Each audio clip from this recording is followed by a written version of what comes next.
Hello everyone, this is Harshit and आज हम पढ़ रहे हैं फ्लो ऑफ कंट्रोल का concept 3, the while loop. So what are we waiting for? Let's get started.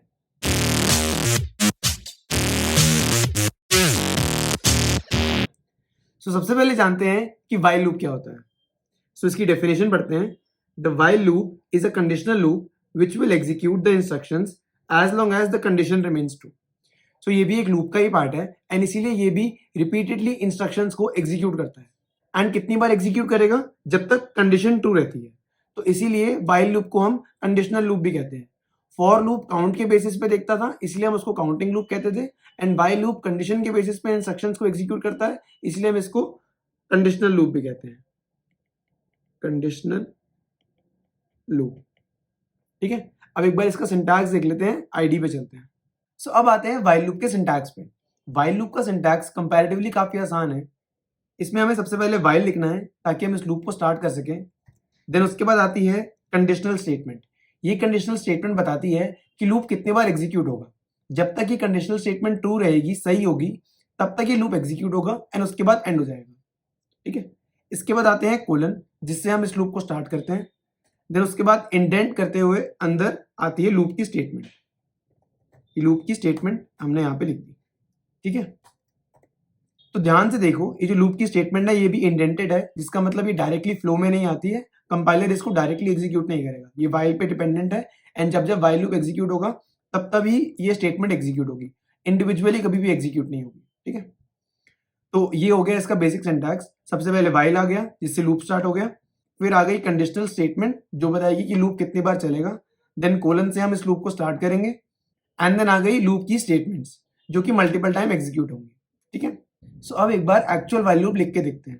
इसके लिए मैं ये पुराने वाला सिंटैक्स कमेंट कर दूंगा एंड यहाँ पे मैं एक्चुअल व्हाइल लूप लिखूंगा। एक्चुअल व्हाइल लूप के लिए मुझे सबसे पहले क्या चाहिए? व्हाइल, जिससे मेरा लूप स्टार्ट हो सके। देन उसके बाद कंडीशनल स्टेटमेंट चाहिए। कंडीशनल स्टेटमेंट के लिए मैं पहले एक वेरिएबल बना लेता हूँ n, which is equal to 10। अब मैंने यहाँ पे कंडीशनल स्टेटमेंट क्या लगा दी कि n इज ग्रेटर देन 0। जब तक n ग्रेटर देन 0 है तब तक ही ये लूप चलेगा।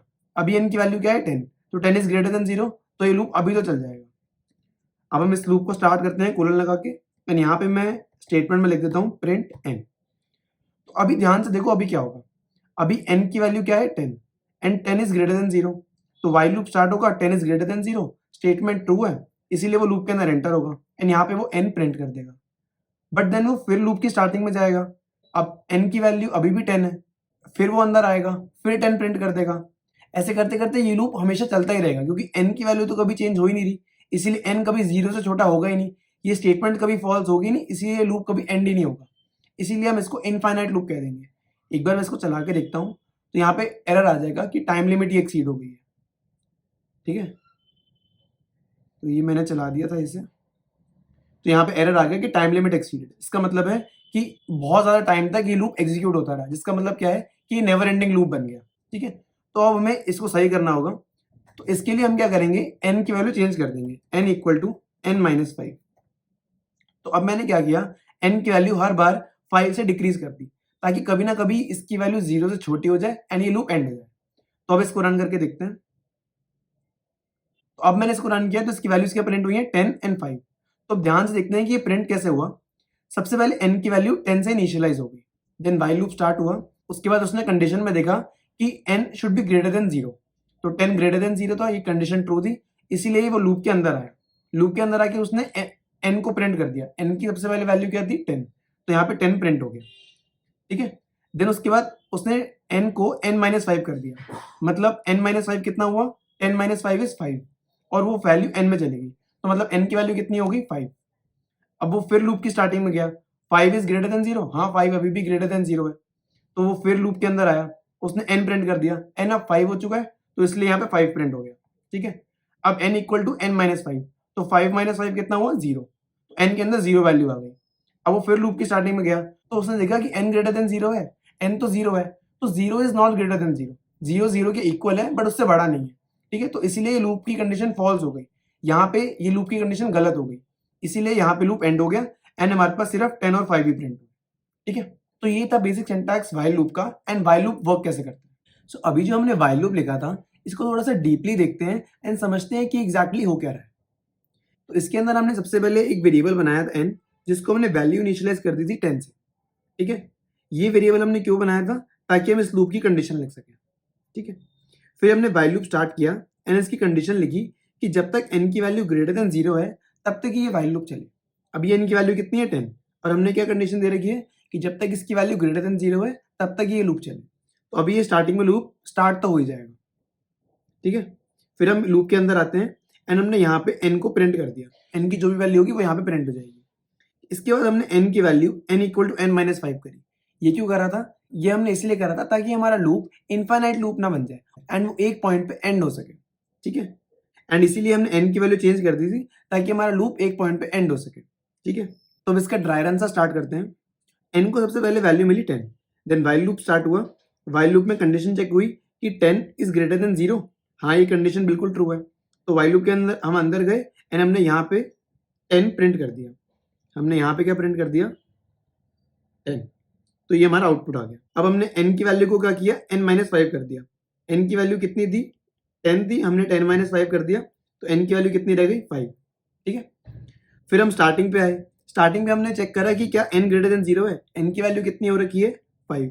क्या 5 ग्रेटर देन 0 है? हाँ, ये बिल्कुल ट्रू है, 5 ग्रेटर देन 0 है।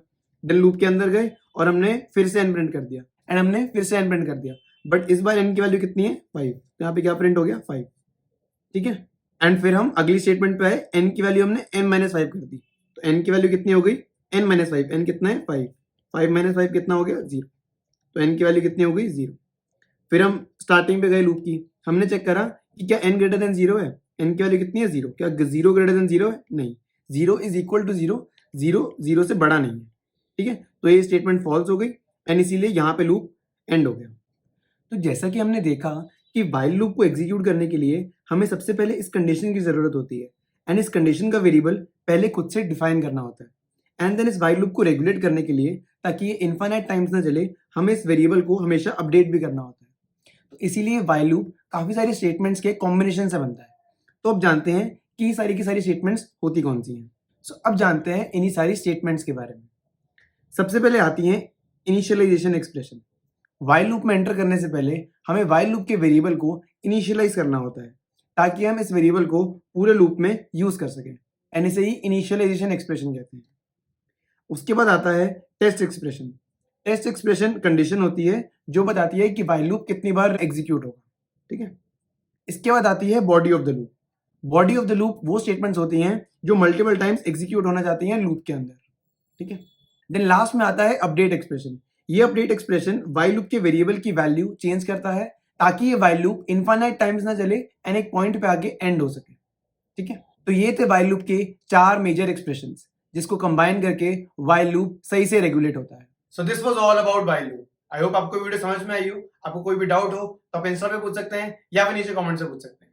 वीडियो अच्छी लगी लाइक करो, नहीं लगी सब्सक्राइब करो ताकि आपको आगे आने वाली वीडियो अच्छी लग सके। This was Harshit Rehan signing off. Take care everyone, अगली वीडियो में मिलते हैं।